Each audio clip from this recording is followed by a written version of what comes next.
CBI की जांच।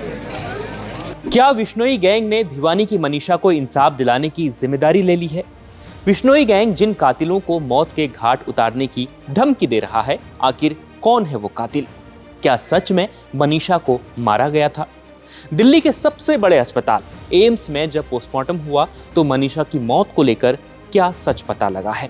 आइए इन सवालों के जवाब तलाशने की कोशिश करते हैं और एक एक करके आपको इस केस की पूरी जानकारी भी देते हैं। हरियाणा के भिवानी में जब परेशान होकर एक बाप अपनी बेटी की तलाश कर रहा था, वो पुलिस के पास गया शिकायत लिखवाने के लिए, तो जवाब मिला लड़की भाग गई होगी, 2-3 दिन बाद खुद ही लौट आएगी। उसकी उस वक्त तलाश ही नहीं की गई। जब पुलिस पर दबाव बढ़ा तो 24 घंटे बाद केस दर्ज हुआ, खोजबीन शुरू हुई और 19 साल की भिवानी की मनीषा की तलाश शुरू की गई 24 घंटे बाद। लेकिन जब तक उसकी तलाश हो पाती, उसकी मौत हो चुकी थी।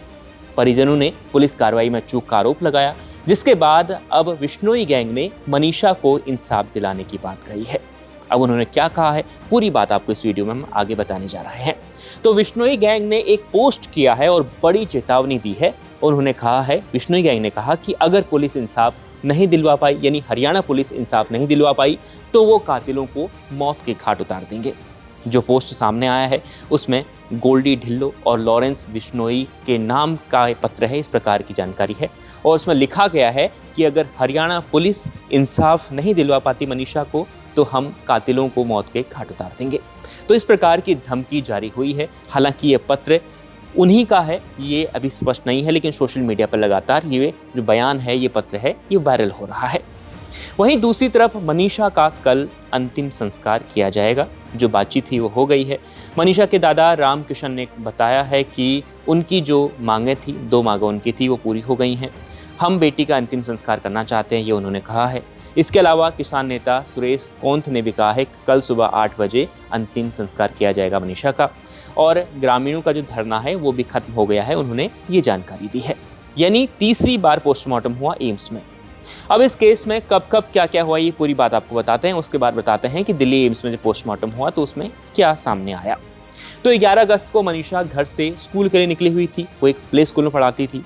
स्कूल से वह नर्सिंग कॉलेज में एडमिशन की जानकारी लेने जाने वाली थी, लेकिन शाम को वो वापस घर नहीं लौटी।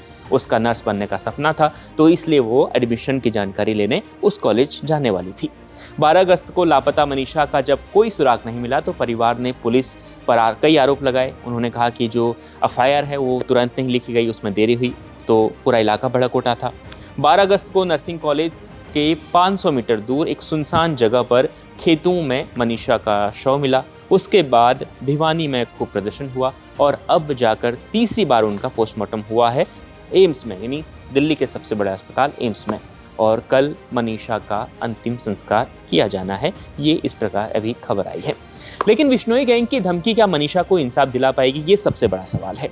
क्योंकि इस प्रकार की धमकियां तो कई बात आती हैं, लेकिन कातिल कौन है ये अभी तक किसी को नहीं पता। कातिलों के बारे में अभी किसी को जानकारी नहीं है। अब तीसरे पोस्टमार्टम में क्या हुआ, क्योंकि पहले और दूसरे पोस्टमार्टम में तो ये सामने आया था कि उस लड़की का गला रेता गया था, ये चीज़ें सामने आई थी। और जिस वक्त उसका शव मिला था उस वक्त कहा गया था कि उसकी जो उसका चेहरा है उसे भी उसका चेहरे की स्थिति जो ठीक नहीं थी, इस प्रकार की उस टाइम पे खबर थी। कई प्रकार के आरोप लगे। अब ये आरोपों में सीबीआई जांच की जो मांग परिजन कर रहे हैं, क्या वो जांच होगी? क्योंकि सीएम ने तो यानी हरियाणा के मुख्यमंत्री नायब सिंह सैनी बोल चुके हैं कि सीबीआई जांच होगी, लेकिन कब इंसाफ मिलेगा हरियाणा की बेटी को, ये सबसे बड़ा सवाल है।